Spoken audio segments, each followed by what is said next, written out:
Permainan basket memang adalah permainan jangka panjang. Di awal pertandingan, Anda bisa memimpin 30 poin bahkan lebih, namun bisa berbalik kalah saat di akhir pertandingan. Dalam basket, siapa yang menjadi pemenang adalah siapa yang terbaik saat buzzer berbunyi di akhir kuarter keempat. Begitu juga dengan musim NBA. Tim yang memulai dengan sangat baik di awal, belum tentu bisa menjadi pemenang saat di garis finish. Seperti musim NBA yang satu ini.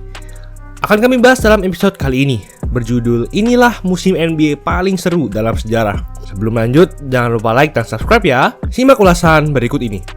Ada yang bilang bahwa musim 1976-1977 adalah musim terseru di NBA. Tapi ada yang bilang musim 2015-2016 adalah yang paling seru. Gue lebih memilih musim 15-16 menjadi musim terseru dalam sejarah NBA.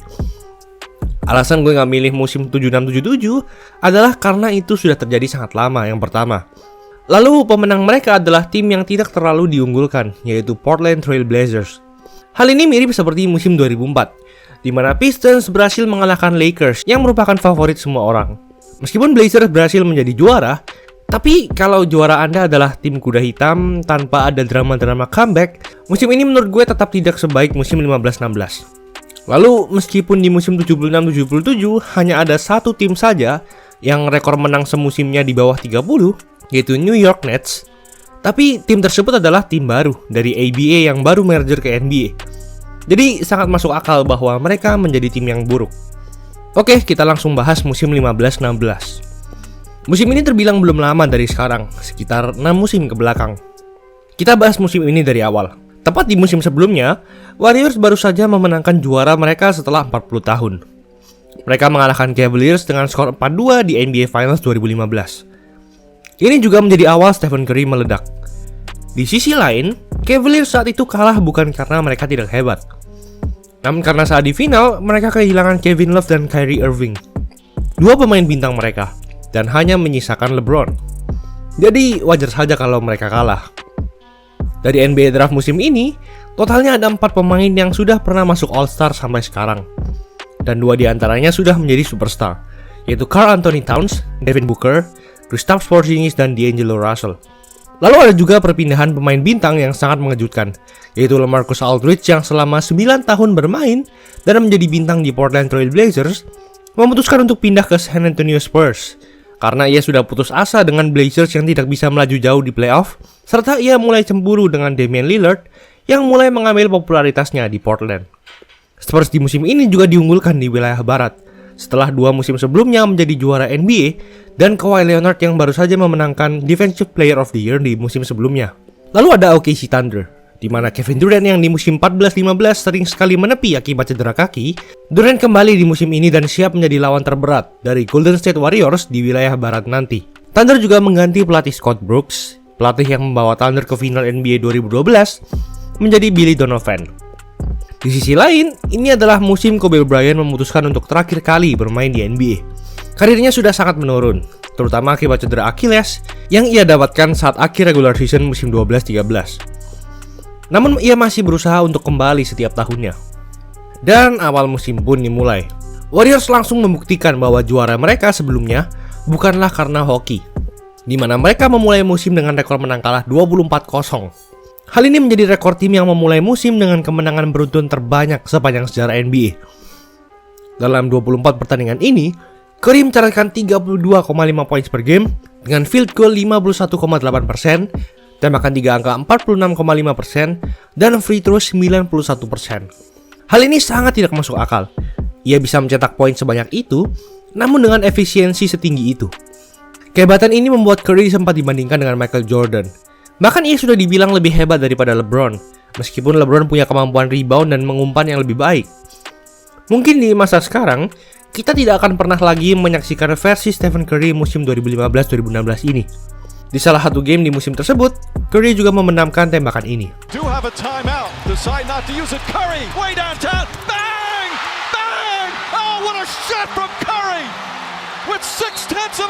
Ya, ini adalah tembakan paling gila dari Stephen Curry. Di akhir musim, tentu kita juga tahu bahwa Curry berhasil membawa timnya finish dengan rekor 73-9. Rekor menang kalah terbaik sepanjang sejarah, mengalahkan rekor Bulls musim 95-96 dengan 72 kemenangan dan 10 kekalahan. Klay Thompson dan Draymond Green menjadi All-Star dan All-NBA Team juga di musim ini. Di akhir musim, Stephen Curry menjadi pemain pertama dan satu-satunya dalam sejarah NBA yang menjadi MVP dengan unanimous vote, atau semua 121 vote memilih Stephen Curry menjadi MVP. Curry pun masuk dalam 50-40-90 Club, padahal ia mencatatkan 30,1 points per game di akhir musim. Ia disebut sebagai MVP terbaik sejak Michael Jordan. Tak hanya itu, Curry juga memimpin rataan steals di liga, menjadi pemain pertama sejak Allen Iverson yang memimpin rataan poin sekaligus steals dalam semusim.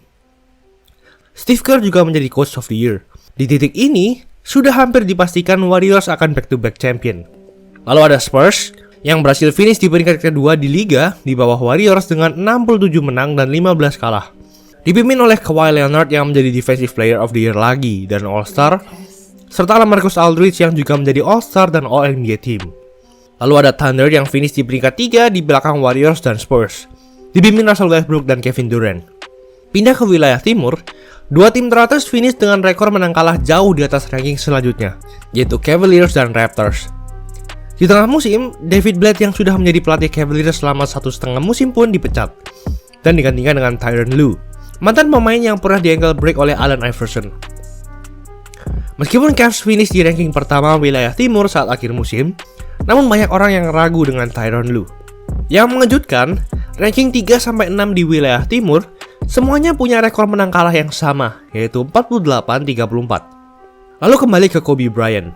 Meskipun ini adalah musim terakhirnya, Kobe masih sempat bermain 66 game dan selalu menjadi starting five, dengan rataan 17,6 points per game. Ia menjadi All-Star untuk yang terakhir kalinya. Dan saat game terakhir melawan Utah Jazz, kalian pasti sudah tahu apa yang terjadi. Brazil this year, I think that would surprise a lot of people.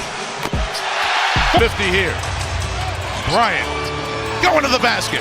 Kobe Bryant. Final minute 30. Bryant from 14 has 50. Bryant for 3. Go! And on the move with the jumper. He got it. Kobe mencetak 60 points dan membuat perpisahannya dengan NBA semakin mengharukan. Lalu kita menuju ke playoff. Detroit Pistons pun berhasil masuk playoff lagi sejak tahun 2009. Dari total 8 seri pertandingan pada ronde pertama, hanya 2 seri yang berlanjut ke game 7. Clippers yang awalnya digadang-gadang menjadi kuda hitam di playoff, ternyata dikalahkan oleh Portland Trail Blazers di ronde pertama, karena Chris Paul dan Blake Griffin yang cedera. Warriors berhasil melumat habis Rockets di ronde pertama dan Blazers di ronde kedua. Thunder juga mengalahkan Mavericks di ronde pertama, dan secara mengejutkan mengalahkan Spurs di ronde kedua. Padahal Thunder terpaut 12 kemenangan di bawah Spurs saat regular season. Cavaliers berhasil men-sweep dua lawannya di ronde pertama dan ronde kedua. Lalu Raptors yang harus bersusah payah melewati game 7 saat ronde pertama dan ronde kedua, akhirnya melaju ke final wilayah timur bertemu Cavaliers. Di wilayah barat, secara mengejutkan Thunder memimpin 3-1 dari juara Warriors. Sejak NBA berdiri, hanya ada 3 tim sebelumnya yang pernah kembali dari kalah 3-1 saat di final wilayah. Dan itu terakhir terjadi 35 tahun sebelum musim ini. Dan Warriors pun berhasil menjadi yang keempat, di mana mereka berhasil mengalahkan Thunder 4-3. Di wilayah timur, Cavs mengalahkan Raptors 4-2 dan melaju ke final bertemu Warriors lagi. LeBron dan Cavs pun tentu ingin membalaskan dendamnya. Terlebih di musim ini, Kyrie dan Kevin Love sehat. Putaran final NBA 2016 dinobatkan sebagai NBA Finals terseru dalam sejarah karena drama-dramanya. 2 game pertama dimenangkan oleh Warriors dan skor 2-0. Bahkan di game 2, Warriors menang dengan perbedaan skor 33 points dan menjadi tim yang menang dengan perbedaan skor terbanyak dalam 2 game final pertama dalam sejarah NBA dengan total 48 points. Tentu di titik ini, orang-orang pun sudah meragukan Cavaliers. Namun mereka berhasil comeback dan menang di game 3. Namun sayang, game 4 dimenangkan oleh Warriors lagi dan memimpin 3-1. Dalam sejarah NBA, belum pernah ada tim yang pernah kembali menang dari ketinggalan skor 3-1. Jadi kesimpulannya Warriors sudah dipastikan menang. Namun sayang, Warriors harus kehilangan Draymond Green 1 game karena disuspend akibat pertengkaran dengan LeBron. Alhasil, Cavaliers mengambil game 5, di mana Irving dan LeBron sama-sama mencetak 41 poin, menjadi rekan setim pertama dalam sejarah yang mencetak 40 poin dalam game final NBA. Game 6 lagi-lagi dimenangkan Cavaliers, di mana Curry sempat dikeluarkan dari lapangan. Dan game 7 adalah titik terakhir. Yang menang akan menjadi juara. Game pun sengit dari awal sampai akhir, di mana ada 20 kali pergantian tim yang memimpin skor, serta 11 kali skor sama. Di menit-menit akhir, terjadilah blok terbaik dalam sejarah NBA ini.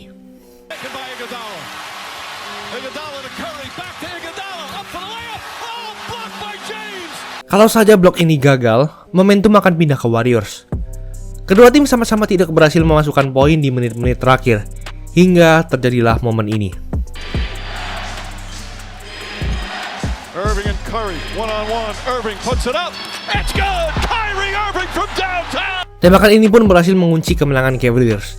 Dan selain menjadi tim pertama yang comeback dari 3-1 di final, Cavaliers menjadi juara NBA. Dan itulah juara pertama dan satu-satunya Cavaliers dalam sejarah timnya. Warriors yang sudah susah-susah memiliki MVP, serta rekor menang kalah terbaik dalam sejarah, menjadi tidak lengkap karena tidak bisa memiliki cincin juara. Itulah ulasan mengenai episode kali ini. Yo guys, buat kalian yang mau cari-cari jersey basket, langsung aja cek sosmed @easysportswear. Tersedia di Shopee, Instagram, dan Tokopedia. Kuy, buruan diserbu. Jangan lupa like, komen, dan subscribe agar channel ini bisa berkembang dan menghasilkan video menarik lainnya. Thanks for watching, I'll see you in the next video.